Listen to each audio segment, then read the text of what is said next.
River Cruise. No boarding.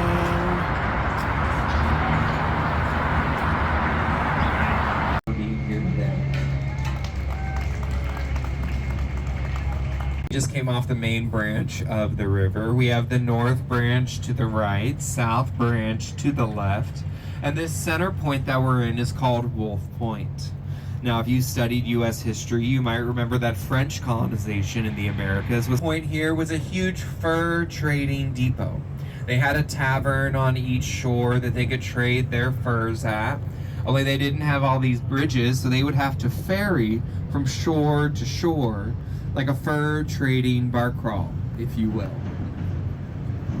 Now we are headed up the north branch of the river. Now we saw this beautiful convex curve of 333 West Wacker, and it's going to reflect across the river to this beautiful concave curve coming up here on our left. Now this is called River Bend by DeStefano in 2004. Now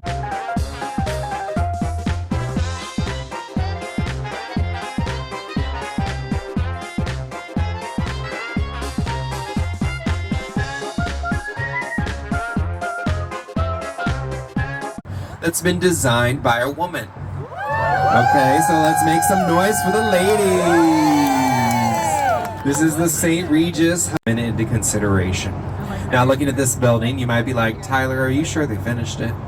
Because it looks like we're missing a couple floors up there. Well, that was done intentionally. This is the third tallest building in Graham and Fosler Khan.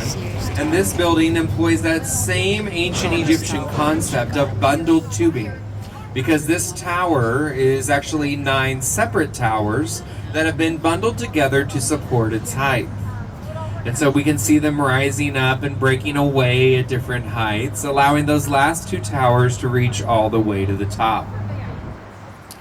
Now, when I gave you that height of 1,451 feet, I was giving you that height to the top of that top floor. We would have seen shorter red brick buildings like we see here on the right, and they would have served as warehouses for all the products being traded through Chicago. Because from Chicago, we were feeding America with all the beef and the grains that we were getting from the Midwest. Now, as we pass underneath this next bridge, I want to call your attention across the water and to the right to that massive building with the green pyramid roof on it. Merchandise Mart. Now, around town, we just call it the Mart. Now, this was built over a 5-acre lot in 1931 by Graham Anderson, Probst & White.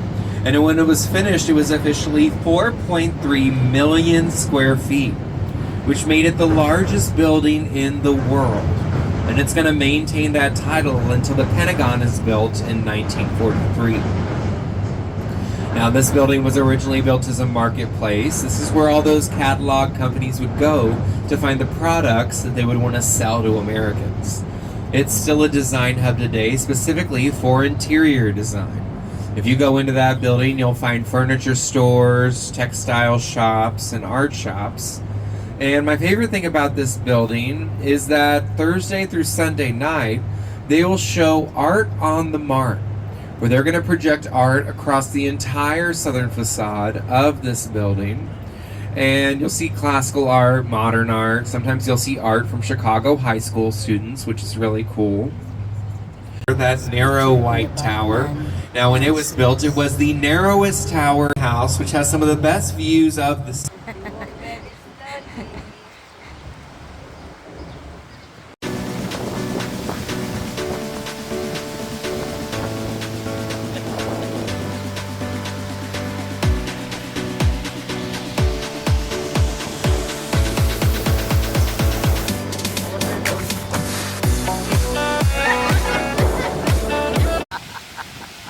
Hey, go,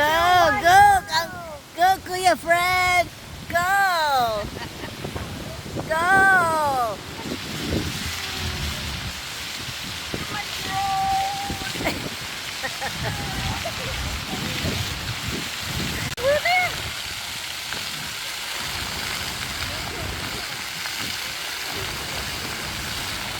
All right, at it.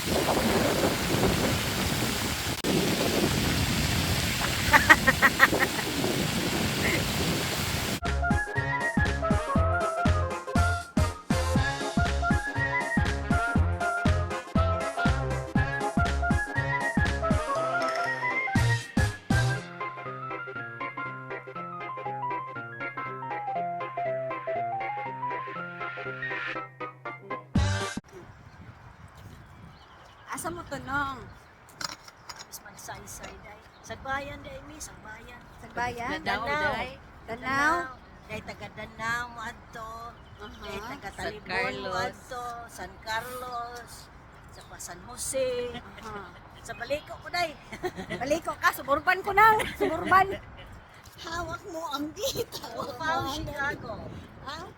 Who found Chicago? Me! The famous fountain in Chicago